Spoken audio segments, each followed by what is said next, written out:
राज्यातील हवामानात मागील काही दिवसांपासून सतत बदल होताना दिसत आहे. त्यामध्येच कधी पाऊस तर उष्णता अशी स्थिती आहे. गेल्या काही दिवसांपासून राज्यात उष्णता वाढताना दिसत आहे. त्यामध्येच भारतीय हवामान विभागाने नुकताच अत्यंत मोठा इशारा दिला. राज्यात पुढील 4 दिवस उष्णतेची लाट येणार आहे. यामुळे नागरिकांनी आरोग्याची काळजी घेणे अत्यंत महत्त्वाचे आहे. शक्यतो उष्णतेच्या लाटेदरम्यान नागरिकांनी घराबाहेर पडणे टाळावे. मुंबईसोबतच राज्यात पुढील 4 दिवस उष्णतेची लाट असणार आहे. 18 आणि 19 तारखेला पावसाची शक्यताही वर्तवण्यात आली.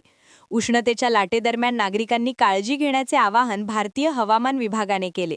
यासोबतच शक्यतो फार महत्त्वाचे काम असल्याशिवाय दुपारी 12 ते 4 घराबाहेर पडणे टाळणे अधिक फायदेशीर ठरेल.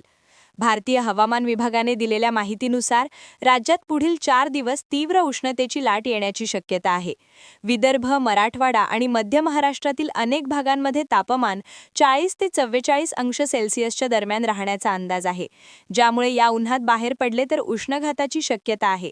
यामुळे नागरिकांनी दुपारी शक्यतो घराबाहेर पडणे टाळावे. मुंबईसह कोकण किनारपट्टीवर उष्ण आणि दमट वातावरण कायम राहणार आहे. दुपारच्या वेळेत उकाडा अधिक जाणवेल. त्यामुळे नागरिकांनी अत्यावश्यक कामाशिवाय दुपारी 12 ते 4 या वेळेत घराबाहेर पडणे टाळावे, असे आवाहन प्रशासनाने केले जात आहे. आरोग्य तज्ज्ञांनी लहान मुले, ज्येष्ठ नागरिक आणि आजारी व्यक्तींनी विशेष काळजी घेण्याचा सल्ला दिला आहे. भरपूर पाणी पिणे, हलके कपडे घालणे आणि थेट उन्हात जास्त वेळ न थांबणे या गोष्टींचे पालन करणे आवश्यक आहे. दरम्यान राज्य सरकार आणि स्थानिक प्रशासनाने उष्माघाताच्या घटनांना रोखण्यासाठी आरोग्य यंत्रणा सतर्क ठेवली.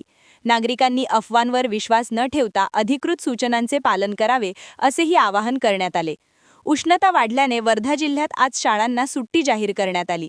पुढील काही तासात तापमानात मोठी वाढ होऊ शकते. अनेक जिल्ह्यात अलर्ट जारी करण्यात आला. क्या हुआ बहू? माँ, पाइल्स की बहुत तकलीफ हो रही है। तो तुम गुदरोग सर्जन के पास क्यों नहीं गई?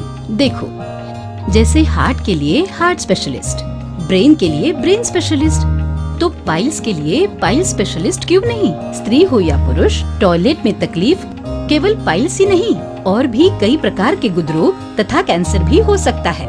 इसीलिए इसकी प्रत्यक्ष जांच जरूरी है। ठीक है माँ, पर जांच के लिए हम जाएंगे कहाँ? वही काले आयुर्वेदिक पाइल्स हॉस्पिटल में। लेकिन माँ, प्रेगनेंसी में पाइल्स की दवाइयाँ? प्रेगनेंसी में आयुर्वेदिक दवाइयाँ सुरक्षित होती है। जनहित में जारी। काले आयुर्वेदिक पाइल्स हॉस्पिटल, औषधि चिकित्सा तथा सर्जरी ट्रीटमेंट उपलब्ध। हमारा पता उमरेड रोड, दिघौरी बस स्टॉप के पास, नागपुर। अधिक जानकारी के लिए वेबसाइट पर जाएं kalepileshospital.com।